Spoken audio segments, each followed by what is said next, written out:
Olá, boa noite. Hoje é dia 1º de dezembro de 2016. Eu sou Fausto de Arruda Botelho e nós estamos começando mais uma Quinta Técnica. Sejam bem-vindos.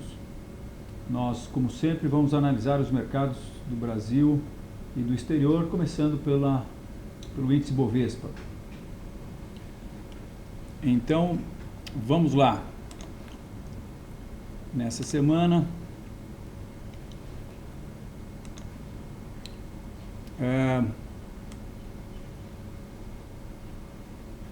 o índice Bovespa, que nós imaginávamos estar numa bandeira de alta, confirmou essa bandeira. Na verdade, ele o fez anteontem já, e teve um fechamento na mínima do dia, com grande oscilação hoje, que também serviu uma vez mais para confirmar essa bandeira de baixa. E em função disso, nós estamos entendendo que o mercado... Bom, primeiro, isso confirma o rompimento dessa reta de suporte, rompimento dessa reta de suporte que foi a reta da tendência de alta de 2015. Ela projeta uma correção de pelo menos o primeiro nível Fibonacci, que nos levaria um pouco abaixo de 53 mil pontos, mas inicialmente a gente deve testar esse próximo suporte a 56 mil. Eu quero crer que, como nós estamos numa tendência de baixa, de longo prazo, a gente deva imaginar esse processo como apenas uma reação dessa tendência de baixa. Aqui no gráfico do Ibovespa não indexado, essa tendência de baixa ela não fica muito clara, né? Mas se a gente for no gráfico do índice Bovespa futuro, ela se mostra bem clara. Inclusive mostra que a reversão que aconteceu agora há pouco ocorreu nessa reta de resistência de longo prazo. E aqui fica bem claro a característica de reação à tendência de baixa dessa alta que nós tivemos desde o início, desde janeiro desse ano. Essa alta que nós tivemos aqui em 2016, né? Então, em sendo assim, a gente espera não só o cumprimento da meta Fibonacci, da retração Fibonacci, em ponto 382, que seria aqui, ou em ponto 5, que seria aqui, ou em ponto 618, mas também a gente espera a possibilidade do mercado vir a testar o seu fundo principal, que está lá abaixo em torno de 41 mil pontos.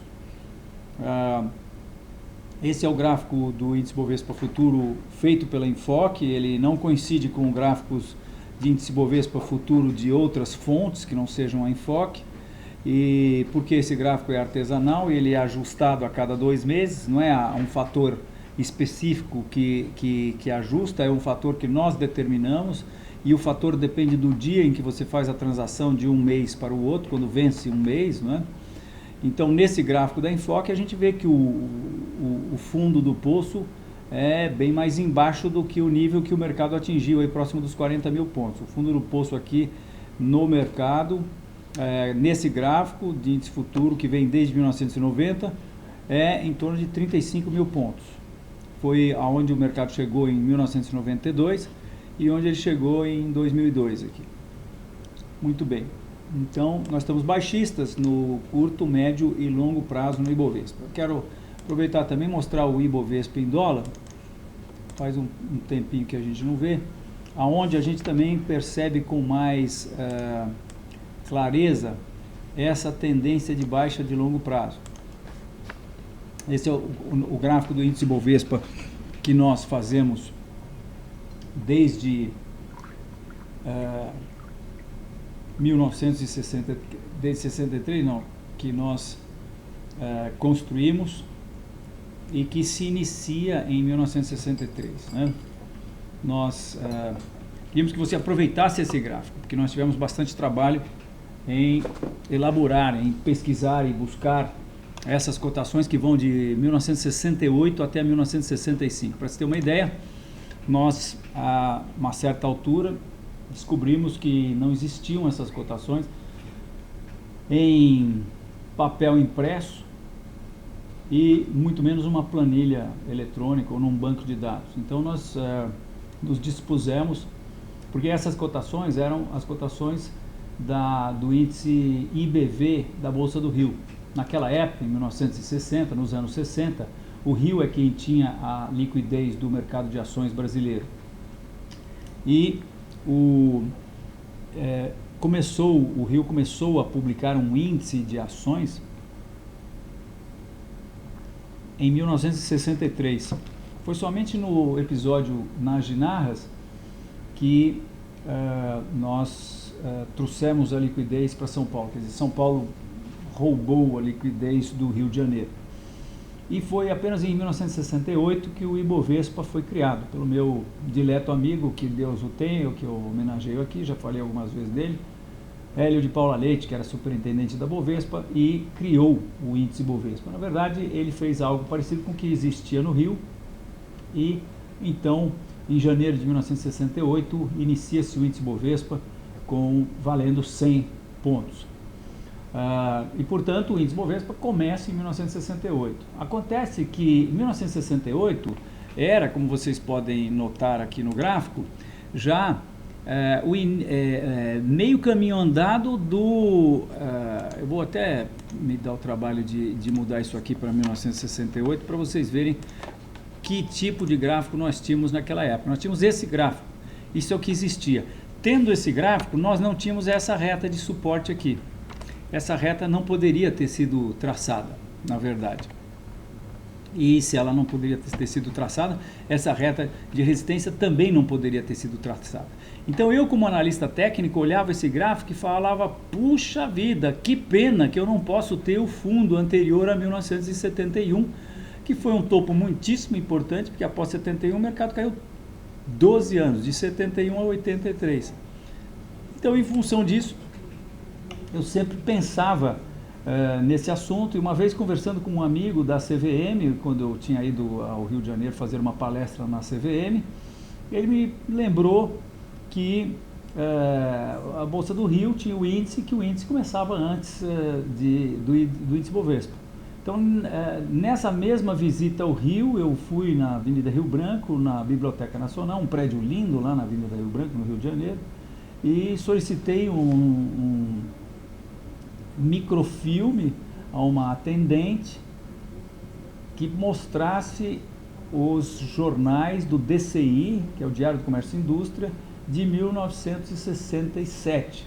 E aí constatei que o IBV era publicado em 1967 no DCI. Então gastei 2 horas e rodando a máquina do microfilme, vendo no monitor, eu capturei as cotações do IBV de dezembro e novembro. Fui indo para o passado, né? De dezembro e novembro de 1967. E aí vi que era possível, mas dava um trabalho danado para levantar essas cotações. Então, eu acabei fazendo um acordo com meu amigo Luiz Maurício Silva, que escreveu um lindo livro de opções, o livro de opções do Brasil, né? E ele pôs lá um processo em andamento que acabou fazendo com que pessoas fossem ao quarto do DCI, ou a sala do DCI, onde se guarda os jornais antigos, que são guardados em livros.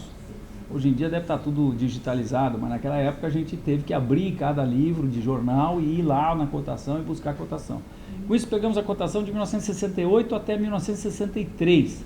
E aí, minha gente, eu tive um momento muito especial na minha vida de analista técnico profissional, que foi quando eu, ao trazer essas cotações aqui, pedi para minha colega Simone, que está aqui conosco já há mais de 25 anos e que cuida dessa parte de bancos de dados para nós, pedi para ela juntar as duas cotações. E aí, num certo dia da minha vida, eu consegui, eu não lembro exatamente quando foi, mas foi lá por 2006 mais ou menos. Então eu consegui, uns 10 anos atrás, né? Eu consegui visualizar o índice Bovespa com o fundo anterior a 1971. Isso para mim foi uma glória. Só de ver esse fundo eu já fiquei muito feliz. Agora, aí eu dei um zoom aqui e me perguntei, falei, puxa, mas será que tem a ver um fundo em 1965? Aí eu me lembrei que em março de 1964 foi quando aconteceu o 31 de março. Aqui aconteceu o golpe militar. O mercado entrou meio que em ebulição, caiu durante um tempo, e aí os militares começaram a botar ordem na casa, e então a partir de 1965 o mercado começa a subir e sobe vertiginosamente em 65, depois corrige em 66 e depois vai para uma grande alta que culmina com esse topo. Então, o importante para mim, como analista técnico, foi que eu descobri esse fundo aqui. E descobrindo esse fundo, eu passei uma reta suporte, e essa reta suporte passou por esse fundo que foi, eu chamo do fundo do Lula, com medo do Lula, quando o Lula estava para ser eleito. E vejam só que coisa linda que a gente conseguiu, porque essa reta agora bateu milimetricamente nesse ponto que foi o fundo do mercado. E por essa razão a gente considerou bastante isso aqui e passamos a ficar altistas durante um certo período aqui. Eu comentei, acho que na semana passada, que essa alta do mercado, agora eu volto para Candle, né? Eu volto para Candle porque nessa época aqui, de 69 para trás, o mercado, a bolsa só publicava o fechamento do índice. Então, o fechamento a gente tem que dar zoom para poder visualizar ele, porque senão ele fica um tracinho muito pequeno, para que a gente possa ter uma visão melhor aqui do futuro, né? Mas, enfim, eu disse que a gente demorou, o mercado não deu oportunidades para compras nessa alta aqui, porque quando ele começou a subir em março, que foi já prevendo o impeachment da presidente Dilma, ele já saiu com uma alta muito violenta, então foi difícil assumir posições aqui, né? Ele num dia já fecha com 4% de distância, e aí para quem faz recomendações no final do dia, já ficou difícil fazer posições. Depois subiu, depois fez essa acumulação. Aqui ele deu umas dicas, quer dizer, ele deu uma moleza aqui, deu para botar várias posições de compra aqui. Mas enfim, e além disso, além de traçar essa linha, nós também conseguimos traçar uma reta guia desse que eu então passei a chamar de canal de alta do índice Bovespa. E qual não foi a minha surpresa quando ao traçar ao traçar a reta guia, eu percebi que os preços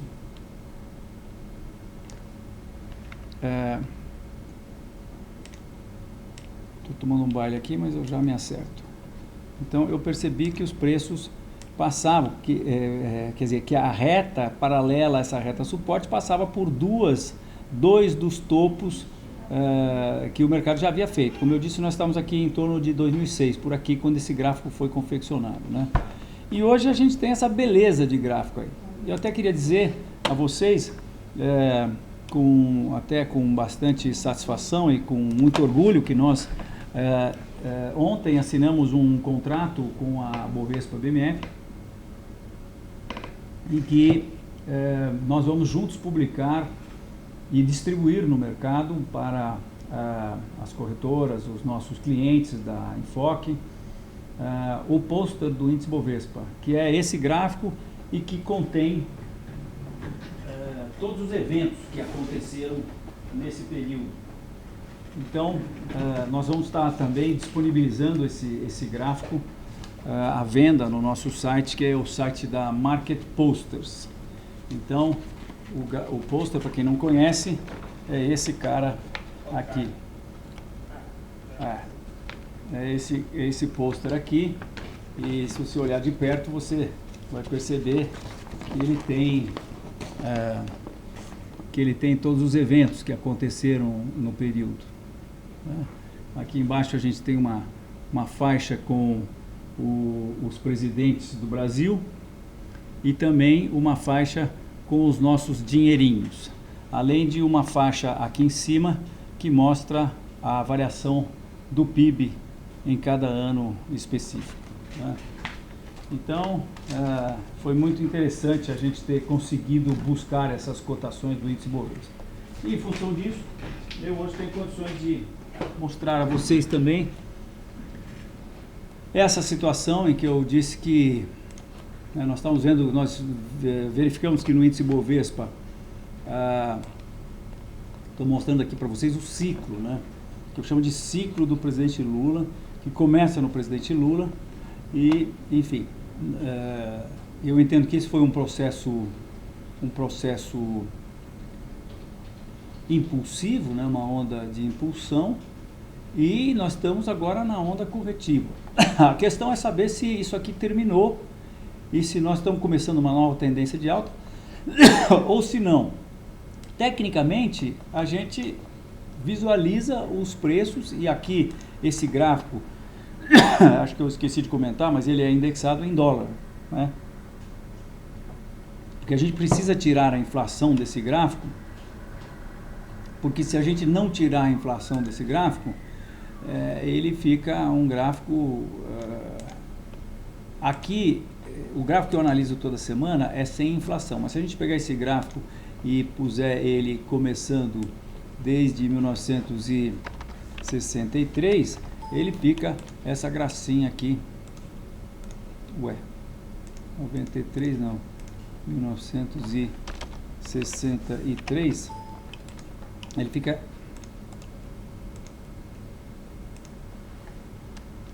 Puxa vida, não sei porquê.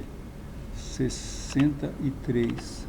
Ah, não, 93, porque 63 na verdade é o gráfico que a gente chama... eu tenho que pegar outro gráfico aqui. O gráfico que a gente chama IBV-IBOV. No Terminal Enfoque, para você ter esse gráfico, você precisa chamar o ativo IBV-IBOV, porque o ativo IBV é só o Ibovespa.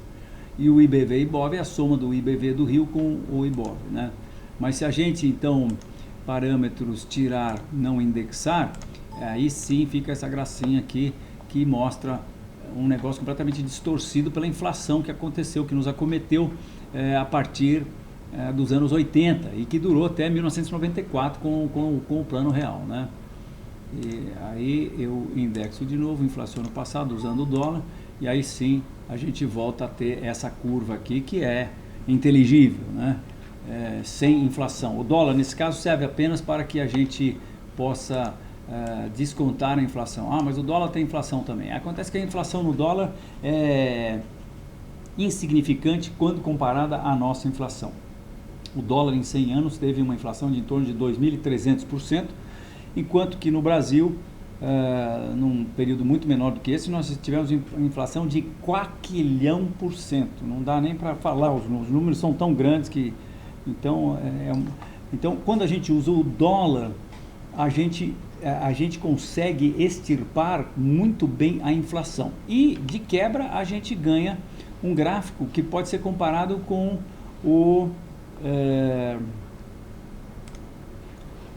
por exemplo, esqueci o nome desse ativo, que é um ETF, Exchange Traded Fund, chamado EWZ, e que é negociado na Bolsa de Nova York.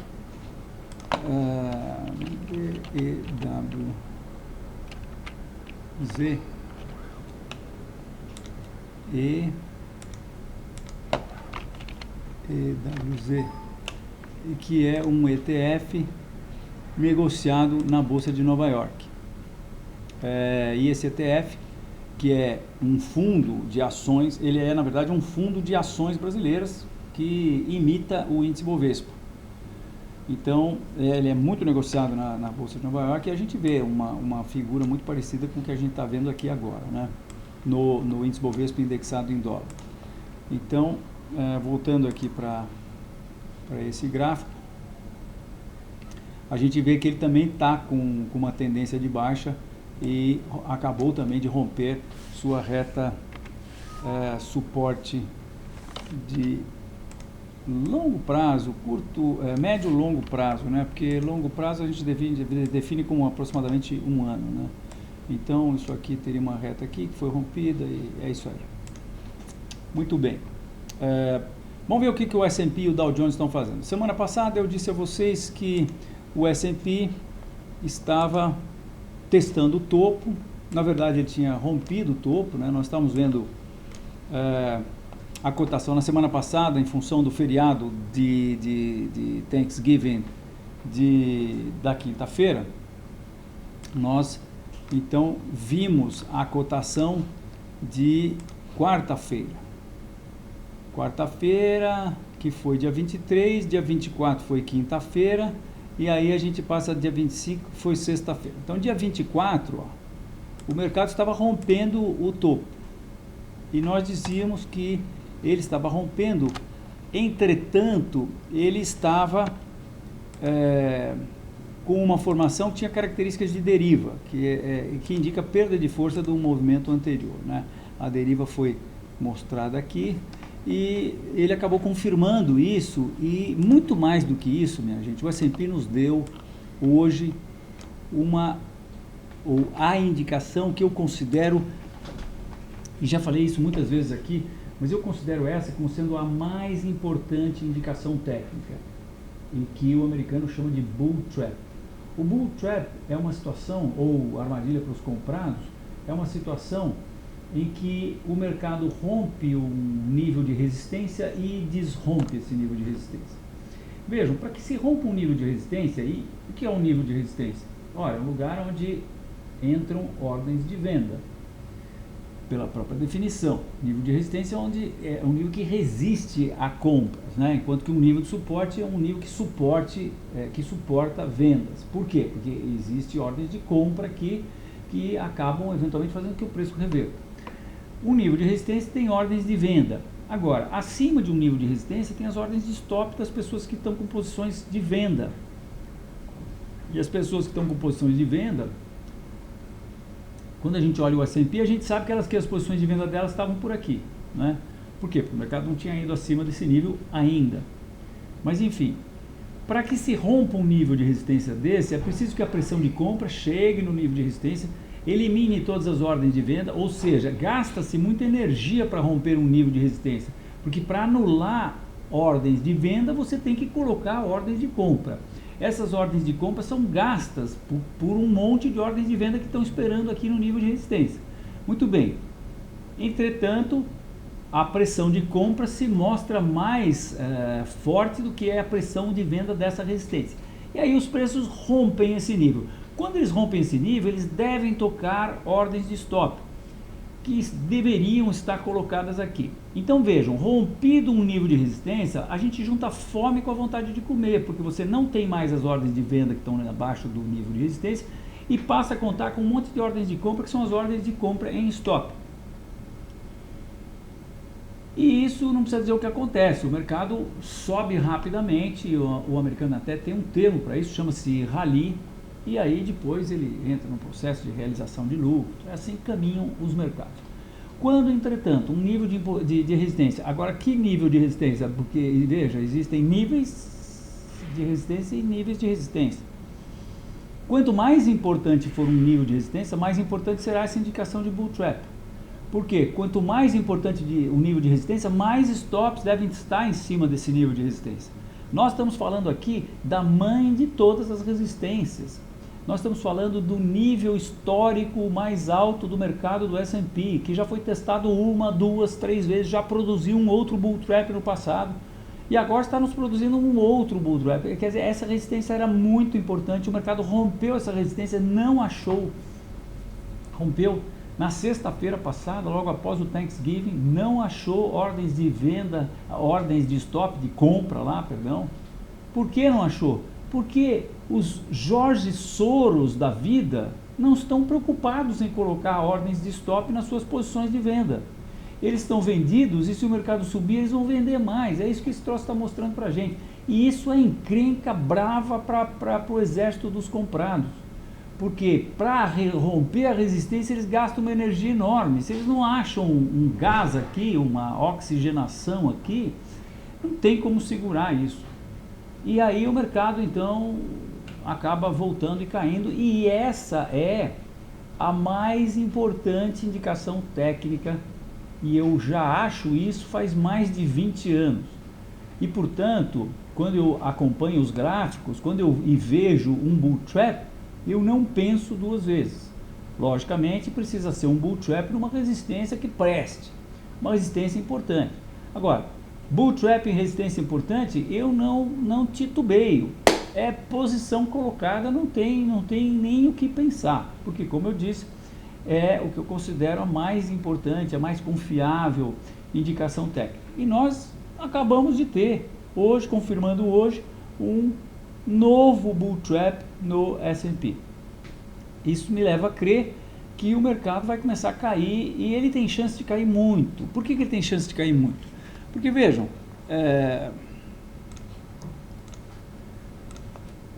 nós já tivemos essa reta de suporte rompida. O mercado caiu, mas não foi, se acumulou. Depois, antes de ter essa reta suporte rompida, essa linha vermelha mais forte está demarcando o topo de 2000. Tá? O mercado veio aqui, testou esse nível em dezembro de 2014, e aí em fevereiro de 2015 ele rompe esse nível, que era lá do topo de 2000, e aí volta a cair. E aí cai. Agora, depois em 2016, agora em julho de 2016, ele consegue romper primeiro aquele nível antigo, e depois ele rompe o nível do topo que foi feito em fevereiro aqui de 2015. Rompe e desrompe. Então ele produziu esse bull trap e esse outro bull trap para nós, e agora está produzindo um terceiro. Quer dizer, isso aqui, minha gente, está claramente falando, na verdade ele fala com megafone aqui nos meus ouvidos, que os comprados estão exaustos. E quando os comprados estão exaustos na casa dos ursos, vão tomar patada de urso. É isso que vai acontecer. Quando o comprado está exausto, o mercado cai, né? Então é isso que eu estou esperando, e eu acho que é isso que a gente pode tirar como indicação aqui. Eu acho que nós devemos ter uma queda bastante importante. Já faz tempo que eu estou esperando uma queda muito maior do que o que já aconteceu até agora. Por quê? Porque o rompimento dessa reta suporte de longo prazo me dá direito de traçar Fibonacci, e traçando Fibonacci, primeiro número Fibonacci é aqui, 1450. E se os preços saírem de onde estão hoje e vierem para 1450, significa que o S&P perderia 33%. E se, minha gente, o S&P perder 33%, o mundo perde um terço da sua riqueza, considerando a hipótese de que o S&P, o valor do S&P, das 500 maiores ações americanas, que vale mais ou menos uns 19 tri, a última vez que eu vi, 19 trilhões de dólares. Então, considerando a hipótese que o valor das 500 maiores empresas americanas é diretamente proporcional ao valor de todos os portfólios e capitais do mundo. Por exemplo, é diretamente proporcional ao valor do portfólio, da carteira do Fundo Soberano da Arábia Saudita, da carteira do Bill Gates.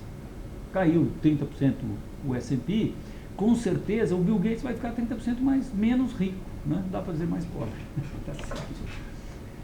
Com isso, o mundo fica deixa de ter um terço da sua riqueza. Isso já é um hectacombe no mundo, ainda que seja temporário. Eu não acho que vai ser temporário, mas ainda que seja temporário, o mundo perder um terço da sua riqueza é uma hectacombe. E quais seriam as consequências disso? A consequência é que some o crédito, porque começa a dar turbulência. O Bradesco não empresta mais para o Itaú, que não empresta mais para o Citibank, e assim por diante. Para empresas, então, nem pensar. Para empresas endividadas, então, nem pensar. Que mais? A taxa de juros tende a subir, porque os países todos querem reter capitais nos seus devidos países. Existe o fenômeno que a gente já viu acontecer muitas vezes, que não escapa, chamado Flight for Quality, que é voo para qualidade, e que é simplesmente uma situação em que os grandes capitais saem dos países emergentes, os outros mercados que têm mais risco, até pelo risco da moeda, aí até porque eles sabem que caindo os ativos nos Estados Unidos vai cair no resto do mundo. Então, se o cara tem Vale do Rio Doce aqui, ele vai vender Vale do Rio Doce, vai vender as ações que tem liquidez aqui para levar o dinheiro de volta para os Estados Unidos e ficar no porto seguro lá, até porque está coincidindo isso com um eventual aumento de taxa de juros. E o que faz isso? Todo mundo vendendo moeda local e comprando dólar. Então o dólar sobe demais, que é exatamente o que eu acho que vai acontecer, que é o que o dólar Index está mostrando. Vou mostrar aqui para vocês o gráfico do dólar index, que está aqui na minha tela do Terminal Enfoque de indicadores mundiais, e que mostra aqui USDX. E o USDX está, primeiro que ele não está nada, porque ele não está. Por que isso está acontecendo? E será que isso aqui não está linkado? Tá, o negocinho está verdinho aqui, e esse outro aqui, vou dar uma ajeitada. Eu tenho uma tela de computador que é maior, né? Bom, tudo bem. Pronto, agora sim. E o US Dollar Index. Veja o dólar index, o que está acontecendo. Nós tivemos até essa tendência de baixa desde 2002 também, né? Aí ele faz essa grande formação de fundo aqui, porque ele rompe essa reta aqui, essa reta projeta uma alta, projeta esse objetivo aqui, que seria uma alta em relação a hoje de aproximadamente 12%. 12% no dólar é um monte, né? E vejam, tecnicamente a gente tem aqui uma acumulação que estourou para cima. Então a acumulação estourou para cima, a gente pode entender que o mercado vai colocar essa amplitude aqui no mínimo para cima. E se ele colocar essa amplitude para cima, nós vamos lá para próximo desse objetivo aqui. O próximo objetivo que seria aí o equivalente a uma alta a partir de hoje de em torno de 7 a 8%. Tá? Então, é isso que eu acho que nós estamos aí na véspera de ver acontecer. Eu confesso que já estou achando isso faz muito tempo, mas se não estou certo, também não estou errado, porque o mercado também não rompeu o topo aqui, né? Caiu uma, outra vez. A gente, logicamente, estava imaginando que nessa hora aqui ele estava rompendo esse fundo e iria, então, partir para... Então, né? Nessa hora aqui, deixa eu dar um zoom aqui. Nessa hora aqui, nós estávamos imaginando que ele ia partir para cá. Não partiu. Quando rompeu aqui em cima, a gente percebeu que ele ia subir mais. Aqui, quando começou a romper esse suporte, nós também achávamos. E agora, com esse bull trap, nós continuamos achando. Mas cada vez a gente vai achando com mais convicção, porque em análise técnica, minha gente, a gente não deve desanimar com as indicações que não se concretizam, e sim armazená-las para uso futuro, porque as indicações de análise técnica são cumulativas. Se você tem uma indicação de um bull trap agora, que se prova uma indicação falsa. Não, na verdade, as indicações aqui nem foram indicações falsas, porque o mercado não foi para o outro lado, ele só não foi para baixo, mas também não foi para cima, ele ficou andando de lado, que é o que o Fed, eu entendo que está interferindo nisso, mais do que sei lá o que, é o que ele consegue. Tá? Então, se você tem um bull trap e depois você tem um outro bull trap, você tem um segundo bull trap, é o mercado te falando de novo que ele está para fazer aquilo. E agora nós tivemos 3 bull trap, rompimento de reta, quer dizer, está tudo indicando para aquilo, tá certo? Eu lembro que eu acompanhei a campanha presidencial nos Estados Unidos, e o Donald Trump, num discurso de campanha seu, disse que o mercado de ações estava numa bolha, e que ele queria saber se o Partido Democrata se essa bolha ia estourar naquela época ou se ia estourar no segundo ou terceiro mês da nova administração. E depois, no último debate com a Hillary, ele falou na cara dela que ela tinha sido irresponsável, que tinha deixado o mercado formar uma bolha, e referindo-se a Janet Yellen, assim, com um desprezo enorme, ele falou: essa mulher aí, essa senhora aí, a única coisa que ela faz é fazer política. Quer dizer, dando a crer que realmente ele tem um total desprezo e acha que está completamente errada a política do Fed, né? E disse de novo que havia uma bolha no mercado. Então, quer dizer, não somos apenas nós a notar isso, tem muita gente que está vendo isso acontecer também, e eu acho que as indicações técnicas estão cada vez mais gritantes no sentido que isso está na iminência de acontecer. Eu vou dizer uma coisa que eu já falei muitas vezes aqui, mas eu diria que nós temos todas as características e os elementos para termos um dezembro de grandes emoções, assim comparadas com aquelas dos grandes parques da Disney. Muito bem, então é isso aí. Vamos para algumas perguntas. Eu quero dizer a vocês que nós não só achamos que o mercado vai cair, como nós também fazemos recomendações para os nossos clientes que... hoje fizemos quantas recomendações, Júnior? Você conta para mim? Nós estamos com 6 mais 8, são 14 recomendações, estávamos com 10 recomendações. Então, eu vou mostrar rapidamente as recomendações que nós fizemos, e que são o seguinte. Hoje, por exemplo, nós fizemos a Alliance. 5, então nós estávamos com 9 e hoje fizemos... com 10, mas aqui Embraer. Ah, sim, nós estamos com 10 Embraer, então, mas agora nós estamos com 14. 9 mais 5 agora é 14. 9 mais 5, 14. Estávamos com 9. Hoje estopou Embraer, infelizmente. Mas, então hoje recomendamos a Alliance. O objetivo é 12, aqui entrou 12,02 sem querer, mas na verdade é R$12 o objetivo. E logicamente nós estamos vendo aqui uma bandeira de baixa. Esse é o motivo de a gente ter feito a recomendação. BMF Bovespa, fizemos a recomendação hoje também. Nosso objetivo para o BMF é R$12 e o objetivo é função dessa formação, que nós entendemos ser uma formação de cabeça e ombros que projeta a amplitude dela para baixo, que vem dar aqui nos 12, é para lá que nós achamos que BMF está indo. Já fizemos a partir do dia 29 a recomendação, deixa eu botar tudo em gráfico diário aqui. Esse é um recurso do Terminal Enfoque. A gente clica um botãozinho aqui e clica um checkbox, e aí clica o gráfico diário e ele transforma todos esses gráficos em gráficos diários. E eu estou, primeiro eu fiz assim, janela organizar, não, em cascata não, janelas organizar em ordem alfabética vertical.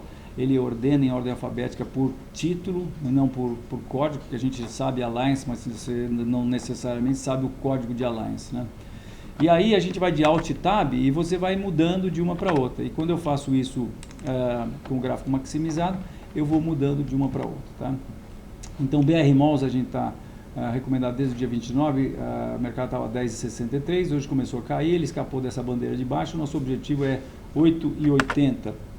Bradesco, nós fizemos uma recomendação aqui, porque achamos que ele estava nessa bandeira de baixa, mas ele acabou evoluindo essa bandeira, e hoje está rompendo a bandeira. Nosso objetivo é 23, recomendamos isso a 28,76 no dia 17/11.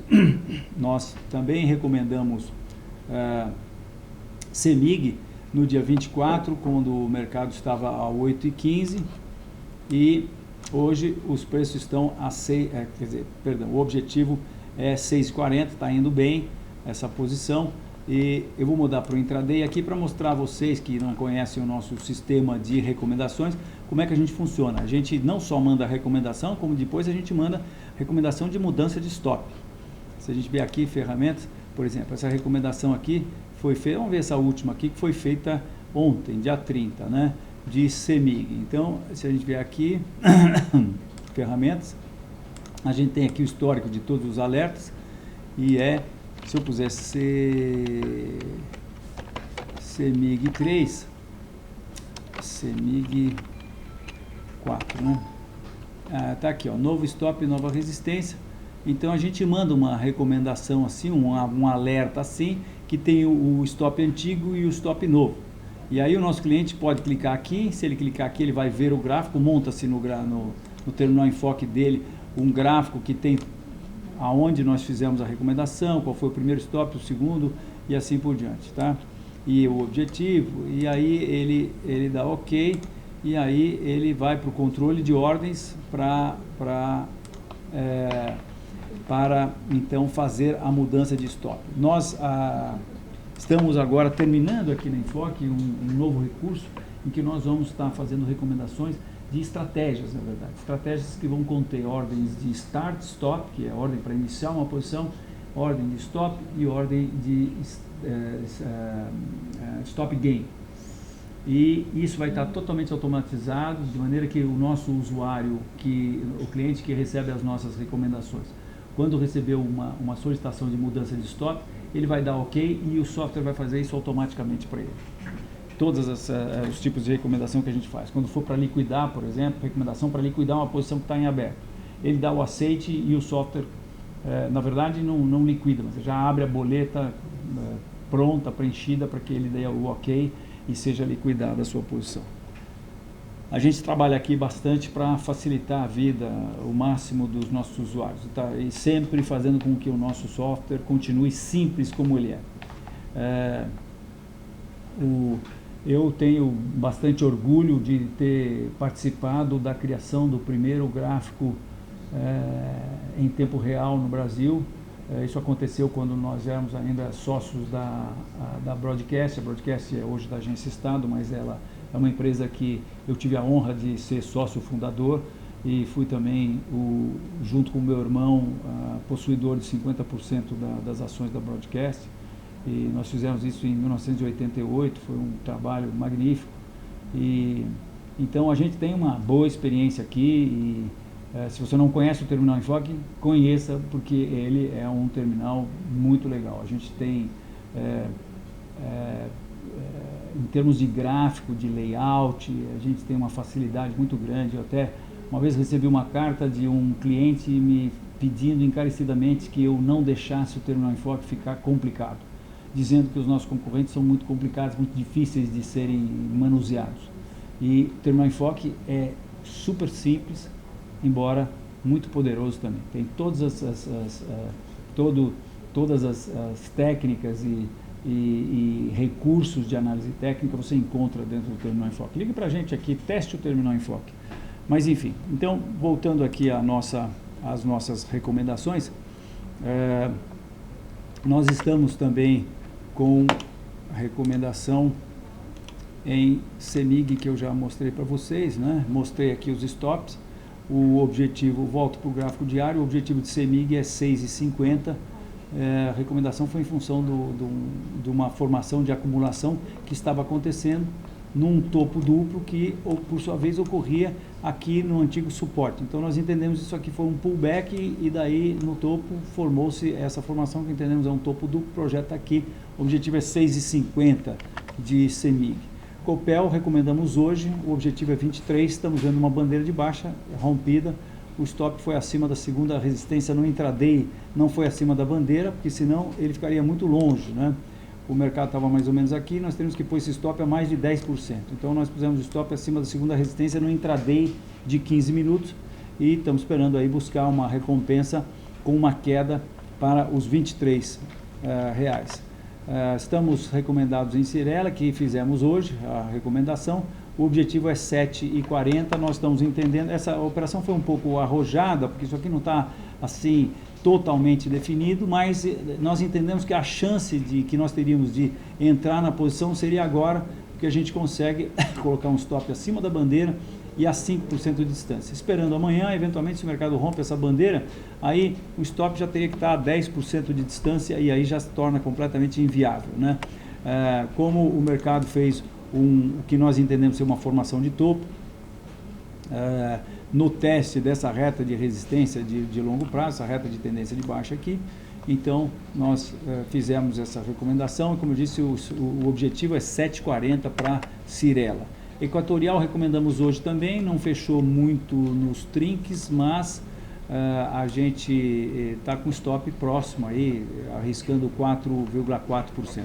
Isso, na verdade, a gente arrisca da nossa performance, né? Mas os nossos usuários não arriscam 4% do seu capital, porque eles adequam o tamanho da posição para que percam sempre a mesma quantia. É isso que o método com stop faz. Nós temos aqui um método de controle de risco, um método de operar no mercado extremamente simples. Se você quiser conhecê-lo, nós estaremos, eu vou voltar a dar curso sobre o método e esse processo todo que a gente faz. Estou só esperando a gente iniciar as recomendações para day trade. Se Deus quiser, em breve você vai estar podendo receber as nossas recomendações de day trade. Vão ser recomendações sempre acompanhadas do gráfico para você poder visualizar, são totalmente transparentes, você vai ver exatamente o porquê das nossas recomendações. Elas vão conter na verdade, estratégias, na maioria devem ser estratégias com start, stop e depois da ordem ser executada, se ela for executada, se você entrar na posição, automaticamente já vai ser colocada, via terminal enfoque, vai ser colocada uma ordem de stop e uma ordem de stop gain.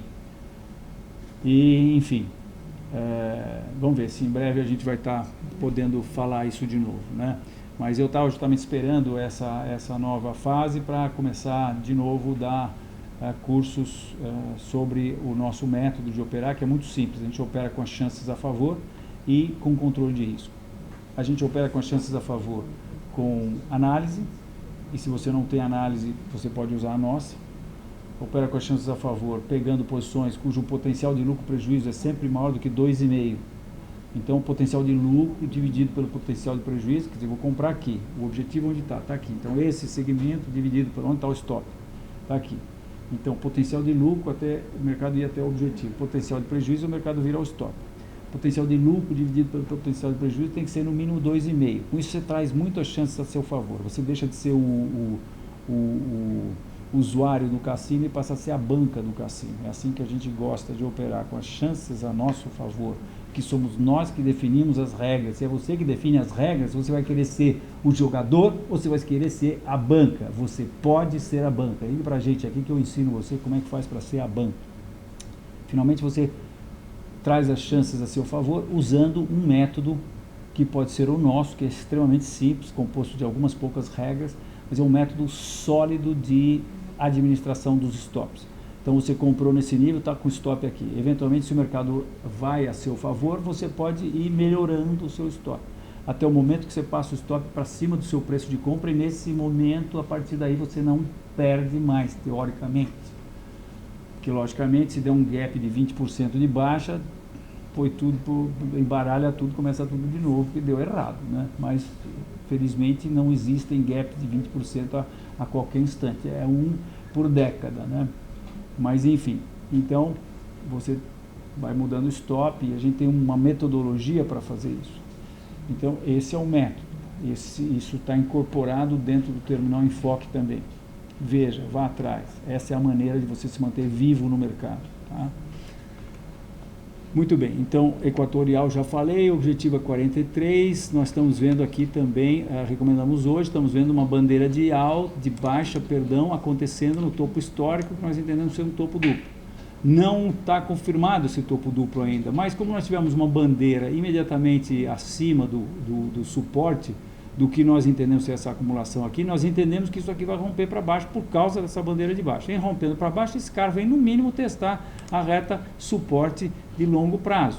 E vindo testar a reta de suporte de longo prazo, ele vai atingir o nosso objetivo, que está aí a 43, como eu falei, tá?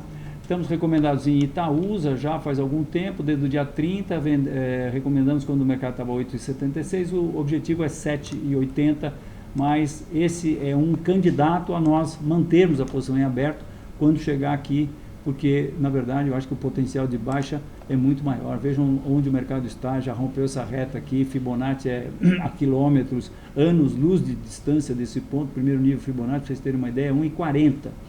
Primeiro nível Fibonacci dessa alta iniciada em 1998. Poxa, mas 98 funciona? Ué, tá aqui, ó, funciona assim, ó. Por que esse processo deixou fundos aqui em cima dessa reta aqui? Porque foi o mercado ou a massa de indivíduos que atua sobre essa tendência de alta respeitou esse ângulo de inclinação. Não respeitou mais, eu tenho direito a achar que ele pode corrigir Fibonacci e assim vai. Por isso é um candidato a que tenha quedas maiores, né? Nossos objetivos, como vocês veem, são extremamente conservadores, tá? Mas, então, para terminar, nós estamos também com recomendação em lojas Renner, nosso objetivo é 19, essa recomendação foi feita no dia 23, quando o mercado estava 22,42, hoje ele saiu da acumulação que nós achávamos que era uma bandeira, e ainda que achávamos que era uma bandeira, eu estou agora mostrando aqui o 15 minutos para vocês, a gente conseguiu já baixar uma vez a... Opa, desculpe. Deixa eu ver aqui, Itaúsa, eu acho que não mostrei o gráfico também, né? Então Itaúsa, o objetivo é 7,80 e aqui sim, agora sim, lojas Renner, o objetivo é 19, tá? Então, a gente estava mostrando que a gente conseguiu abaixar o stop já, né?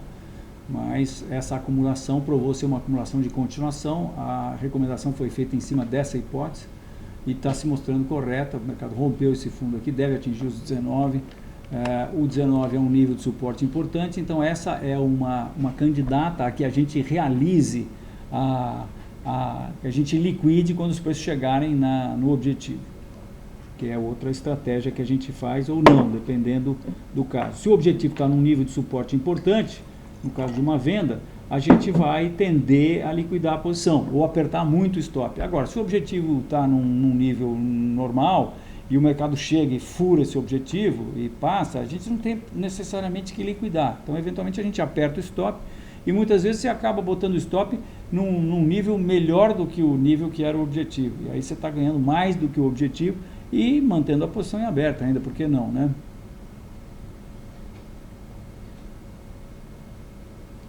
Pausa para uma aguinha. Muita gente me pergunta em que prazo a gente faz as nossas recomendações. Eu falo, olha, não tem prazo, a gente não faz day trade por enquanto, vamos fazer, mas a gente faz as recomendações para o prazo do mercado. A gente não faz day trade, mas a nossa recomendação pode se tornar um day trade. Por quê? Porque a gente recomenda para comprar aqui e põe o stop aqui. Se naquele dia, geralmente a gente faz as recomendações no meio, quer dizer, no próximo do final do pregão. Mas se a gente às vezes fizer a recomendação uma hora antes do pregão, por alguma razão, tem várias razões que nos motivam eventualmente a fazer isso, e o mercado, de repente, sai uma notícia ou qualquer coisa, o mercado vai para o outro lado, toca o stop e vai liquidar. No mesmo dia vai ser um day trade, paciência. O nosso cliente vai ter que lidar com um day trade, tem que fazer a contabilidade, dizer que é day trade. A nossa burocracia brasileira, infelizmente, é extremamente complexa, mas a gente tem que lidar com isso. Quem é trader no mercado tem que lidar com isso, né? Agora, por outro lado, porque tem gente que divide as recomendações em recomendações para curto prazo, as que não são day trade, recomendações para swing trade e para position trade, e sendo que swing trade seria pouco tempo. Pô, eu quando tomo uma posição, eu não tenho a menor ideia quanto tempo eu vou ficar, depende do mercado. Eu tomo uma posição em 2003 em siderúrgica nacional, ele sobe durante 5 anos assim, sem parar. Ué, de repente, por que não? Vamos indo atrás lá, vamos subindo o stop, vamos aumentando o lucro e vamos deixando a posição em aberto. A gente pode eventualmente fazer como se fôssemos um buy and hold, que é o cara que compra e segura. Só que nós compramos com risco pequeno, iniciamos a posição com um risco pequeno, depois o mercado vai subindo, e a gente vai subindo stop, com uma regra, com um método, com metodologia, com massa cinzenta atrás, né? Não é como alguns softwares oferecem um stop automático. O stop automático é X% abaixo. Isso não tem pé nem cabeça, eu acho, né?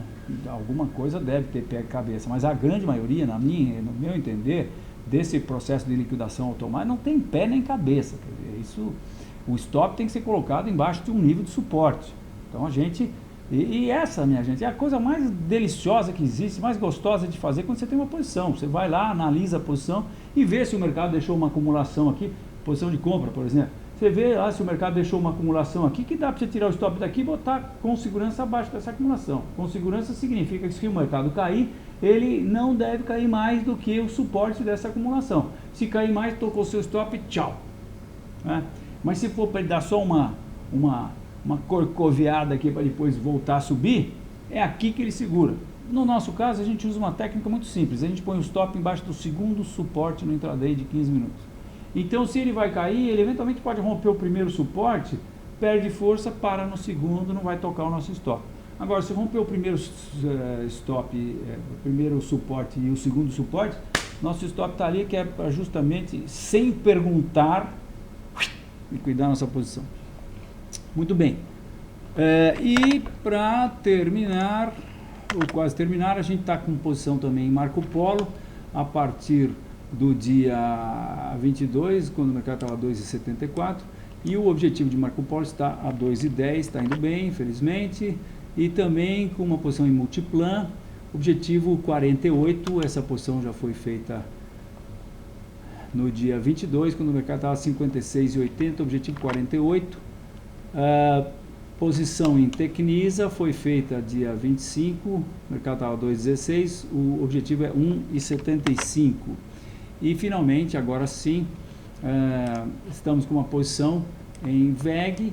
VEG está, foi recomendada aqui em cima, o mercado estava a 16,20, o objetivo é 14,40, e esse objetivo foi quase atingido hoje, né? Então, em função disso, a gente vai estar apertando muito o nosso stop, provavelmente vai ser acima dessa acumulação aqui. Alguém pode estar curioso para saber o que é esse verdinho que está aparecendo aqui. Esse verdinho, minha gente, é a distância original do stop. Quando nós entramos na posição aqui, isso aconteceu no dia 17/11, quando o mercado estava a 16,20, nós pusemos um stop aqui, em cima desse topo. Então, essa era a distância original do stop. Nós estamos arriscando essa variação percentual.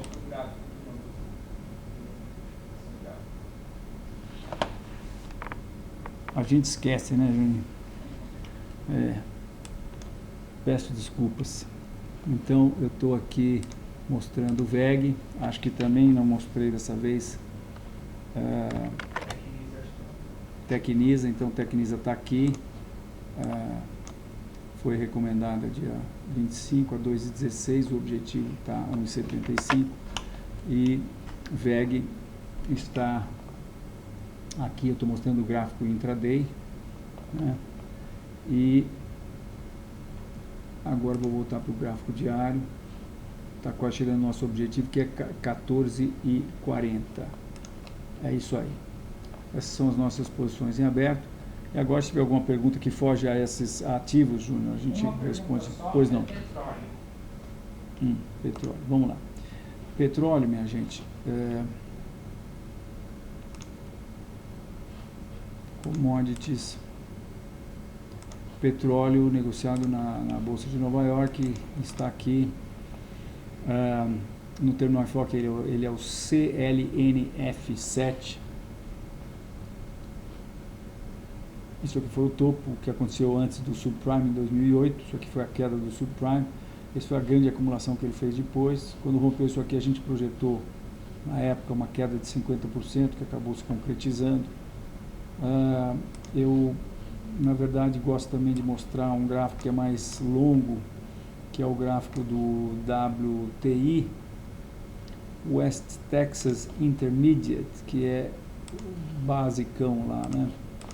Então, aqui a gente vê uma situação que eu pego parâmetros aqui, ponho desde 1900 para ir lá para trás. Aqui a gente mostra uma situação desde 1985. 84, na verdade, finalzinho de 84, 85. Aqui a gente vê que esse gráfico ficou dentro dessa toca aqui por 20 anos, de 84 a 2004, aí rompeu por conta, eu já falei isso várias vezes aqui na Quinta Técnica, mas seria por conta da farra do crédito, que foi até 2008, depois deu no que deu, subprime. Então, eu entendo que o petróleo habita essa toca aqui, e aqui em cima eu achava que ele ia voltar para cá, e realmente aconteceu, foi legal, fizemos um vídeo até, em função da importância que eu dava para o rompimento dessa acumulação aqui, dessa grande acumulação que aconteceu de 2009 até 2014. Em 2014, no rompimento, a gente começou a ficar com mais certeza de que isso aqui era uma onda impulsiva, 1, 2, 3, 4, 5, A, B, e que nós iríamos para a onda C. Muito bem, nós estamos na onda C, o mercado já veio para dentro desse processo aqui, e agora está se acumulando numa formação que não sei precisar. Me parece uma formação de fundo, acho que tem chance do petróleo subir, mas isso tudo considera o S&P aqui. Estou mostrando de novo o gráfico do S&P. Se acontecer o que eu acho que vai acontecer com o S&P, ele cair 33%, não tem a menor chance de qualquer... aborta toda e qualquer possibilidade de alta em commodities. Então, como eu estou com essa análise muito urgente aí, muito presente, eu olho com muita desconfiança qualquer possibilidade de alta no mercado das commodities, né? Mas nós tivemos recente uma alta significativa no petróleo, mas estamos numa acumulação, que eu não sei se é o final de uma reação da tendência de baixa, ou se é uma acumulação de continuação dessa tendência de alta. O que nós sabemos hoje é que o mercado chegou num nível de resistência, que pode ser definido como uma reta, que nós traçaríamos aqui, e segurou lá, deixou uma bela sombra aí, então temos que ver o que vai acontecer. Isso aqui que eu estava mostrando é o WTI, mas o cara que manda mesmo é esse cara aqui, que é o mercado futuro, negociado lá na Bolsa de Chicago, aliás, se não me engano, ou Bolsa de Nova York, é na NYMEX. Onde é a NYMEX hoje, Júnior? NYMEX é Nova York, né? NYMEX é Nova York. A Bolsa de Energia.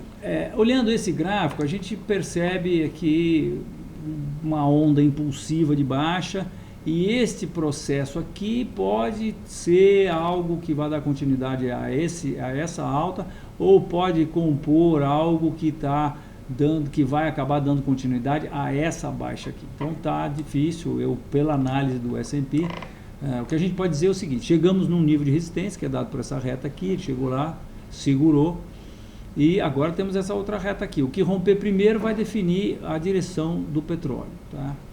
Eu acho que vai romper os suportes por conta da análise que eu fiz do S&P.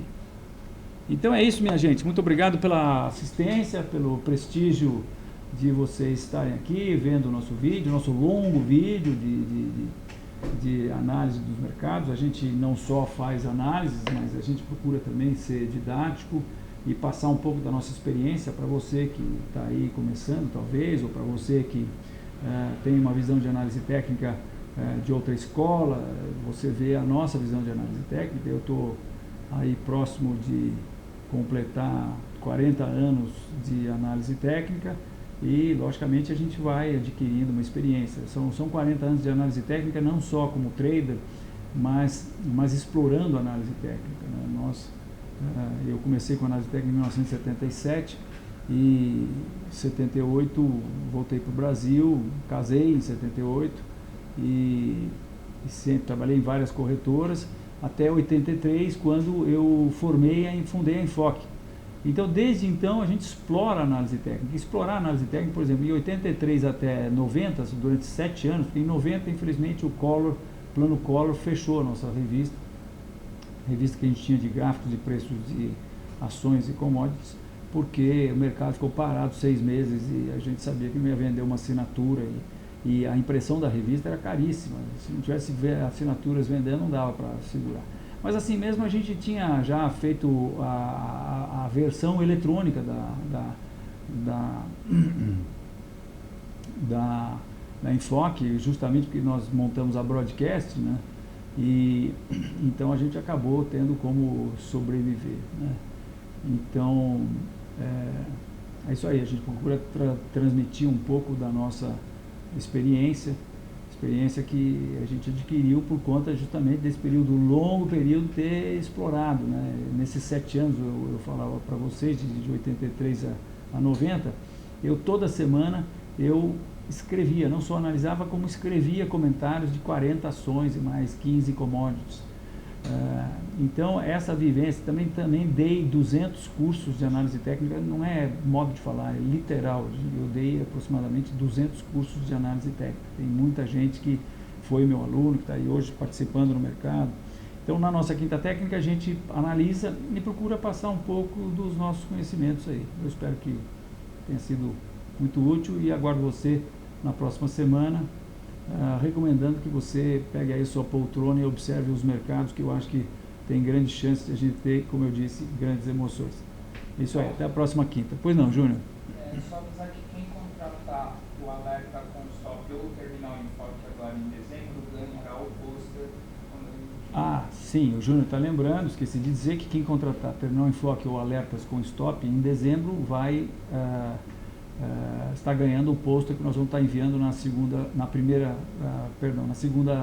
semana, final da primeira semana de janeiro. Então, mais uma razão para você ligar para a gente aqui e dar uma boa testada nos nossos produtos aí. Isso aí. Obrigado, boa noite.